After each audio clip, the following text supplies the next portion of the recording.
আসসালামু আলাইকুম। এই যে দেখেন আমার এই যে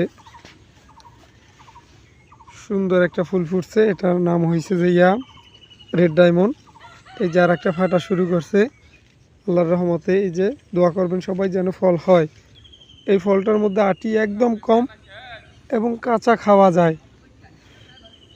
আর এটার যে আগের ভাষণ যেটা ছিল পলি পেয়ারা, সেটা কাঁচা খাওয়া যাইতো না। এটা খুবই কাঁচা খাওয়া যায়, মানে কোনো রকম একটু শক্ত হইলেই সেটা খাওয়া যায়, এমনি অন্য অন্য পেয়ারার মতো মানে একটু পোক্ত হইলেই খাওয়া যায়। এটা রেড ডায়মন্ড।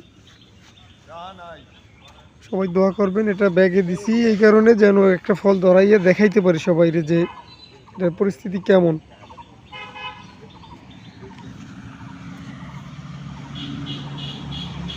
ছোট গাছ আছে, যদি কারো লাগে জানাইবেন। আমার কাছে ছোট গাছ আছে, ফুল সহই গাছ আছে। কই যেন ফুল গেলে কই আমার এইটা? হ্যাঁ, না দেখি না তো।